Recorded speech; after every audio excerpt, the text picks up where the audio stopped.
आज हम बात करने वाले हैं एक्साइड इंडस्ट्रीज के बारे में, जिसकी शुरुआत 1916 में क्लोराइड इलेक्ट्रिकल स्टोरेज कंपनी के नाम से सेस्को यूके के नाम से शुरू हुई थी। यूके यूनाइटेड किंगडम लंदन में इसका शुरुआत हुई थी और उसके बाद से ये कंपनी ग्लोबली काफ़ी हद तक काम कर रही है और इंडिया में जो ब्रांच है इसका एक्साइड इंडस्ट्रीज के नाम से है।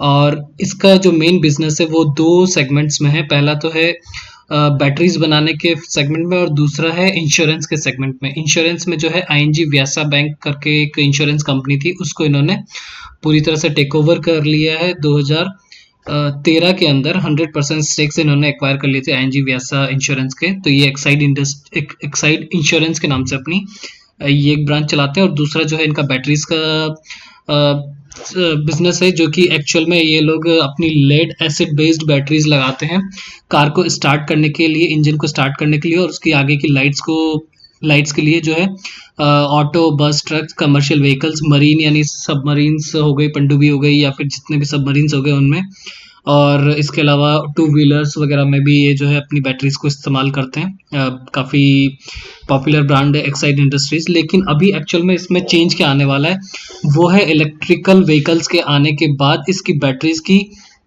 Switching from lead acid batteries to lithium ion batteries. अभी जो है इनका एक एसिड बेस्ड फार्मूला होता है, यानी H2SO4 का एक घोल होता है जिसमें लेड की बैटरीज पत्तियां लगी होती है और उसकी वजह से जो है चार्ज जनरेट करते हैं। वो एक पुराना मेथड है। लेकिन अभी जो है लिथियम आयन बेस्ड बैटरीज आती है जो हमारे लैपटॉप, मोबाइल और ये सब में चार्ज होती है। तो उनमें उनमें क्या होता है कि अभी जो व्हीकल्स आने वाले नए वाले जिनमें पेट्रोल और डीजल चला जाएगा और फ्यूल के फॉर्मेट में जो है हमारे इलेक्ट्रिकल बैटरीज लगेंगी। तो इस कंपनी का रोल काफ़ी हद तक बढ़ जाता है क्योंकि ये लिथियम आयन बैटरीज प्रोवाइड कराने वाली है। तो उन्होंने एक अपना प्लांट जो है सेटअप किया है गुजरात में, नेक्स्ट चार्ज के नाम से। और उन्होंने जो है एक कंपनी है लेक्लांस, यूरोप की कंपनी है जिसके साथ इन्होंने टेक्नोलॉजी कोलैबोरेशन किया है। ये जो है इनको लिथियम आयन बैटरीज वाली टेक्नोलॉजी एक्साइड को देंगे। तो ये जो है अभी इन्होंने कोलैबोरेशन जो किया है और उसका एक टाटा पावर के साथ भी इन्होंने कोलैबोरेशन करके एक बैटरी एनर्जी सिस्टम दिल्ली में इंस्टॉल कराया है, जिसकी वजह से वहाँ पर जो है ये लिथियम आयन बेस्ड बैटरीज की वजह से वहाँ पे पावर सप्लाई की जाएगी।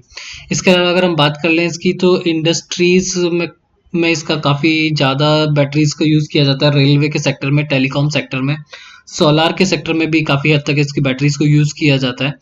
पावर और इंफ्रास्ट्रक्चर प्रोजेक्ट्स हो गए या फिर industrial UPS, uninterrupted power supplies में, इनमें जो है ये काम में ली जाती है। अगर हम बात कर लें तो किसी भी गाड़ी को उठा लीजिए, फोर व्हीलर की, जो फोर व्हीलर प्रोवाइडर हैं उनकी सभी में जो है एक्साइड की बैटरीज यूज होती हैं ग्लोबली। तो काफ़ी बड़ा ब्रांड है। थ्री व्हीलर्स और टू व्हीलर्स के सेगमेंट में भी नाम है इनका, चाहे आप हीरो मोटरकॉप से लेकर होंडा से लेकर यामा, टीवीएस, किसी की भी ले लें, महिंद्रा का टू व्हीलर्स। और इसके अलावा जो एमएनसी कस्टमर्स हैं वो आपको बता ही दिए हैं लगभग सारे ही, और डोमेस्टिक कस्टमर्स भी आप यहाँ पे देख सकते हैं, गोदरेज, बीएसएनएल, और ये जो हमारे घर के यानी इंडिया के कस्टमर्स हैं, कंपनीज हैं, वो भी इसकी बैटरीज के ऊपर काफ़ी डिपेंडेंट है।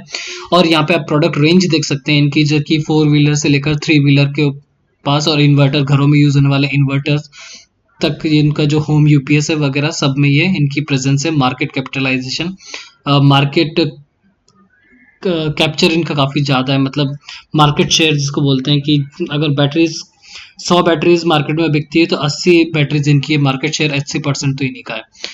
व्हाट वी रिलाई ऑन, मतलब ये कंपनी बोल रही है कि हमारा 70 साल से ज़्यादा एक्सपीरियंस है, 50 साल से ऊपर का कंट्रीज में ये अपना बिजनेस चला रहे हैं। डीलरशिप बहुत तगड़ी नेटवर्क डीलरशिप है, 48,000 के आसपास की, यानी कि स्ट्रॉन्ग डीलरशिप नेटवर्क बना हुआ है। अगर इस कंपनी के बारे में थोड़ी सी और डिटेल में बात कर ली जाए तो 1916 में जब ये सेस्को यानी क्लोराइड इलेक्ट्रिकल स्टोरेज के नाम से स्टार्ट हुई थी, तो 1946 में श्यामनगर वेस्ट बंगाल में इसने इंडिया में पहला मदर प्लांट डाला। उसके बाद 1969 में सेकंड फैक्ट्री इन्होंने चिंचवाड़, पुणे में डाली। उसके बाद 1981 में इन्होंने हल्दिया में थर्ड फैक्ट्री डाली।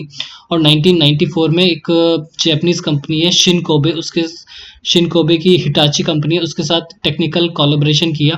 और 1995 में जो है इस कंपनी का नाम सेस्को से एक्साइड इंडस्ट्रीज पड़ा। अब यहाँ पे इसके डोमेस्टिक और एक्सपोर्ट की बात कर ली जाए तो जो इनका रेवेन्यू जनरेट हो रहा है इंडिया में, उसमें 94% तो डोमेस्टिक है और 6% ये एक्सपोर्ट करते हैं। और अगर इसके बिजनेस को समझने की बात करें तो जो बी टू बी बिजनेस है, मतलब जो बैटरीज जो बिजनेस को प्रोवाइड कराते हैं और जो बैटरीज जो कस्टमर्स को प्रोवाइड कराते हैं, उसके सेगमेंट के हिसाब से रेवेन्यू जो है 32% का तो बिजनेस टू बिजनेस है, इंस्टीट्यूशन सेल्स की वजह से रेवेन्यू आता है, और 68% जो है नॉन इंस्टीट्यूशनल्स मतलब बी टू सी बिजनेस यानी कस्टमर्स को बेच के प्राप्त करते हैं। इसके अलावा नेट प्रॉफिट की बात कर ली जाए तो कंपनी का नेट प्रॉफिट लगातार ग्रो किया है, लेकिन 2015 के आसपास थोड़ा सा डाउन हुआ था और उसके बाद से फिर से ग्रो कर गया है। सेल्स की बात कर ली जाए तो 10,000 करोड़ का सेल्स इन्होंने टच किया 19-20 के अंदर। बैलेंस शीट के ऊपर एक काफ़ी मजबूत नज़र आ रही है। 85 करोड़ का जो इनका शेयर कैपिटल है वो डाइल्यूट नहीं हुआ है, तो ये एक स्ट्रॉन्ग फंडामेंटल कंपनी की पहचान है कि वो अपना शेयर कैपिटल डाइल्यूट नहीं करती, टाइम के साथ वो लगातार कांस्टेंट बना रहता है। रिजर्व्स की बात कर ली जाए तो रिजर्व्स लगातार बढ़ रहे हैं, 900 करोड़ से जो है आज 6,700 करोड़ के रिजर्व्स इस कंपनी के पास हैं। डिविडेंड की बात कर ली जाए तो कंपनी ने डिविडेंड भी दिया है इस क्वार्टर में, जो है इस साल दो इंटरिम डिविडेंड्स पे किए हैं, जिनमें 1.6 और 2.5 पर इक्विटी शेयर्स के हिसाब से इन्होंने डिविडेंड पे किया है। शेयर होल्डिंग की बात कर ली जाए तो प्रोमोटर के पास जो है यूके का एक प्रोमोटर कंपनी है, उसके पास जो है इसका 46% का स्टेक है, और इंश्योरेंस कंपनी जो इंडिया की इंश्योरेंस कंपनीज है उनके पास भी 13% और म्यूचुअल फंड्स के पास भी 12% का स्टेक है, और पब्लिक के पास भी ठीक ठाक स्टोरेज है इसका। और ये जो कंपनी के बारे में हमने बात की है कि दो सेगमेंट्स में मेनली काम करी, इंश्योरेंस और पावर सेक्टर। और जो फैनी इलेक्ट्रिकल व्हीकल्स आने के बाद इस कंपनी का मेन इवेल्युएशन करना होगा कि जो अपनी कैपेसिटी है, जो एसिड लेड व्हीकल से इलेक्ट्रिकल व्हीकल के सप्लाई करने के लिए जो बैटरीज बना पाएंगे, लिथियम आयन बैटरीज, वो अगर ये कर पाते हैं तो इसका शेयर जो है आगे फ्यूचर में काफ़ी अच्छा ग्रो कर पाएगा। तो ये था आज का वीडियो जिसमें हमने एक्साइड इंडस्ट्रीज़ के बारे में बात की, जहाँ पे ये लेड एसिड बेस्ड बिजनेस से जो है लिथियम आयन बेस्ड बिजनेस की तरफ शिफ्ट हो रहे हैं, तो इनकी कितनी प्रोग्रेस है और किस हिसाब से ये आगे ग्रो कर पाएंगे। तो ये था आज का वीडियो जिसमें हमने ये सब डिस्कस किया। अगर आपको ये वीडियो अच्छा लगा तो प्लीज़ सब्सक्राइब माई चैनल। हम इसी तरह की कंपनीज का जो अंडर वैल्यूड हैं और फंडामेंटली स्ट्रॉन्ग कंपनीज हैं उनके बारे में हम यहाँ पे डिस्कस करते रहते हैं। तो thanks for watching, have a nice day, bye bye.